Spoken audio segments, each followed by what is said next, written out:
Ya, Silka, kita tahu bahwasanya salah satu PR terbesar di sekolah adalah ketika anak tumbuh kembang ataupun juga ada di sekolah, ini adalah dibully yang menjadi banyak sekali rentetan kasus per tahunnya bahkan meningkat begitu. Nah, kali ini kita juga ingin tahu kira-kira seperti apa informasinya dari Lampung. Sudah tersambung bersama kita Muhammad Satria pagi hari ini. Stop bully dengan Sekolah Ramah Anak. Selamat pagi, Satria. Selamat pagi Anggi dan juga Silka, apa kabarnya? Waduh, ditanya kabar baik dong ya. Baik, alhamdulillah, semoga kabar yang sama ya dengan Satria di Lampung sana. Satria, kita ingin tahu bagaimana kemudian upaya sekolah-sekolah yang ada di Lampung untuk stop bullying, untuk menciptakan sekolah yang ramah anak, kondusif, aman, nyaman. Silakan Satria.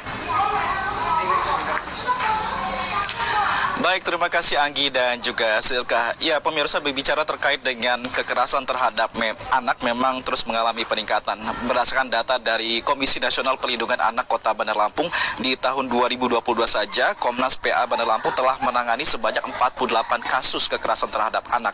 Dan kasus ini terus meningkat dalam rentang periode 2020 hingga 2022. Bahkan di tahun 2023 hingga bulan April kemarin, Komnas Perlindungan Anak Kota Bandar Lampung telah menangani sekitar 23 kasus kekerasan terhadap anak. Ya, bullying atau perundungan merupakan salah satu bentuk kekerasan terhadap anak. Dan ini masih kerap ditemukan di sekolah. Dan tentunya hal ini juga menjadi perhatian dari masyarakat. Berikut kutipan wawancara kami bersama dengan Ketua Komnas Perlindungan Anak Bandar Lampung, Bapak Aprilianti. Bullying masih kerap terjadi di sekolah ya, baik tingkat SD, SMP maupun SMA. Di tingkat SD atau di pendidikan dasar ini juga banyak kami jumpai. Misalnya ada anak yang bapaknya profesi pedagang gitu di pasar kecil gitu kan. Nah, ini diolok-olok oleh kawannya dan ini terjadi memang untuk di tingkat sekolah SD masih ada peningkatan, dan tentunya yang paling kita kedepankan adalah bagaimana melakukan pencegahannya, dan ini sebaiknya sih masif dilakukan ya, baik dari sisi sekolah pendidikan yang dasar sampai dengan menengah gitu.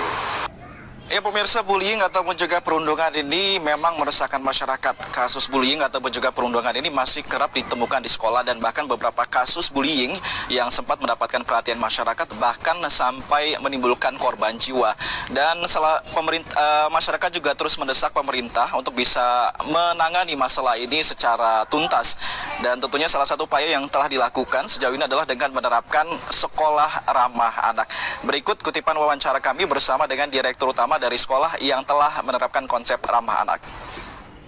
Kendala secara umum sih mungkin ada beberapa kasus, misalkan terjadi bullying ya, atau bullying itu yang terjadi biasanya adalah dari anak-anak yang memang di lingkungan luar sekolah atau lingkungan rumah atau lingkungan sekolah lamanya itu dia mengalami pembulian, sehingga ketika di sana di luar sekolah mereka menjadi korban, di sekolah ini dia akan mencoba menjadi pelaku, dan itu segera kita atasi, segera kita komunikasikan dengan orang tua, dan orang tua yang kooperatif itu sangat mensupport ya program ramah anak ini. Tapi kalau orang tua yang sibuk kemudian tidak kooperatif, ada beberapa atau kurang kooperatif, ini kadang-kadang menjadi kendala.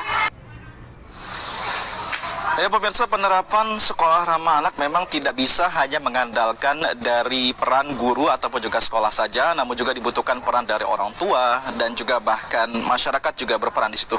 Menurut Kepala Dinas Pemberdayaan Perempuan dan juga Perlindungan Anak Provinsi Lampung, memang ada beberapa konsep yang perlu diperhatikan dalam menerapkan sekolah ramah anak yang ada di sekolah.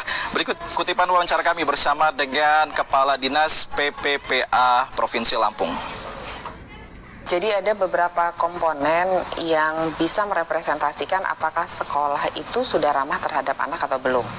Pertama, terkait dengan pendidik dan tenaga kependidikan. Jadi pendidik dan tenaga kependidikan itu harus terlatih hak-hak anak, dan apa itu terkait dengan sekolah ramah anak. Kemudian yang kedua, pelaksanaan proses belajar yang ramah terhadap anak. Jadi kalau dulu ingat misalnya ketika kita dapat hukuman untuk berdiri berjam-jam di depan tiang bendera misalnya, pertama malu, kemudian itu sebenarnya tidak mendidik gitu. Yang ketiga terkait dengan sarana prasarana yang ramah terhadap anak, tidak menyebabkan anak menjadi terluka atau mencegah anak mendapatkan kecelakaan misalnya ketika terjadi di sekolah. Pemirsa, saat ini saya sedang berada di salah satu sekolah yang juga telah menerapkan konsep ramah anak. Dan saya akan coba berbincang dengan salah satu tokoh pendidikan dan juga pemerhati anak yang juga merupakan ketua yayasan dari sekolah ramah anak yang ada di Provinsi Lampung. Ini ada Ibu Citra. Selamat pagi, Ibu Citra. Selamat pagi Indonesia. Kami dari Lampung, Tabi pun. Ya pun. Baik, Bu Citra, kalau bicara tentang penerapan sekolah ramah anak yang juga dikaitkan dengan bullying ataupun juga perundungan, bagaimana sih menurut Ibu dengan konsep penerapan sekolah ramah anak? Apakah memang sudah efektif untuk bisa mengurangi masalah bullying ataupun juga perundungan yang kerap kali kita temukan terjadi di sekolah? Baik, terima kasih Mas Satria. Sekolah ramah anak adalah suatu keniscayaan. Jadi semua sekolah harus ramah anak. Lingkungan fisik maupun non-fisik harus diciptakan untuk anak-anak dalam perspektif anak. Jadi kalau kita lihat dari non-fisik itu lebih mudah. Orang dewasa bisa menyiapkan sarana prasarana yang aman, nyaman, atau yang penuh tantangan seperti di sekolah alam karena mengenalkan bahaya pada anak-anak. Tapi yang sulit adalah dari sisi non-fisik. Kenapa sisi non-fisik? Karena itu motivasi internal dan itu dipengaruhi banyak hal, di antaranya lingkungan keluarga, lingkungan sekolah maupun lingkungan masyarakat. Dan itu yang belum maksimal kita lakukan karena anak-anak di sekolah hanya mungkin 30% dari 24 jam sehari, mereka lebih banyak di rumah dan di lingkungannya, dan sekolah hanya bisa mengajarkan tetapi prakteknya mungkin lebih banyak di lingkungan. Itu yang mempengaruhi sebenarnya kenapa bullying ini masih belum kita bisa hapuskan di lingkungan sekolah. Mungkin begitu Mas Satria.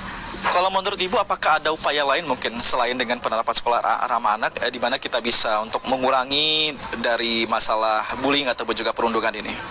Sebetulnya sekolah harusnya menjadi center of excellence ya, pusat dari gerakan itu. Dan sekolah bisa merubah paradigma.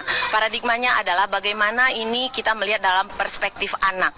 Selama ini seringkali kita melihat dari perspektif orang tua atau orang dewasa. Bagaimana melihat dari perspektif anak? Anak kita sekarang anak-anak Internet of Things ya, anak-anak di era teknologi. Mereka nggak mau lagi diajarkan, mereka ingin menjadi sahabatnya dia perlu sahabat. Dan itu pendampingan itu bisa dilakukan mulai dari sekolah. Jadi guru sebagai sahabat anak, itu yang pertama. Yang kedua yang juga penting adalah role model. Anak-anak selalu mencari role model konkret, dan itu bisa dimulai dari guru sebagai figur kalau di sekolah, kalau di lingkungan misalnya orang tua atau masyarakat yang memberikan contoh konkret gitu. Jadi anak-anak melihat, oh ada contoh, saya tidak hanya disuruh tapi dicontohkan. Dan juga yang sangat penting adalah sebenarnya kepedulian banyak orang, kepekaan kita melihat setiap anak-anak menyampaikan pendapatnya. Mungkin buat orang tua satu keluhan itu biasa saja, tapi bagi anak itu masalah besar. Nah, kepedulian ini yang semua orang harus lakukan gitu. Sedikit saja anak-anak menyampaikan sesuatu yang menurut orang tua itu ada indikator bahwa dia tidak nyaman, itu harus segera ditindaklanjuti. Mungkin itu yang harus kita lakukan bersama. Baik, terima kasih Bu Citra untuk bincang-bincangnya. Baik, pemirsa TVRI dimanapun Anda berada, bicara tentang institusi pendidikan, pada dasarnya sebenarnya institusi pendidikan diciptakan tidak hanya untuk menciptakan generasi penerus yang secerdas secara akademik maupun juga non-akademik, namun juga dari sisi moral serta perilaku juga dapat meningkat dan juga dapat diterapkan dalam kehidupan sehari-hari. Oleh karenanya, memang institusi pendidikan diciptakan untuk bisa mentransfer tidak hanya sekedar ilmu pengetahuan kepada para siswa dan siswinya, namun juga bagaimana bisa mentransfer nilai-nilai moral, kemanusiaan yang menyeluruh untuk para siswanya. Demikian informasi dapat kami sampaikan dari Lampung, kembali bersama Anggi dan juga Silka di studio. Baik, stop bullying dengan sekolah ramah anak. Muhammad Satria melaporkan langsung dari Provinsi Lampung. Satria, selamat kembali bertugas.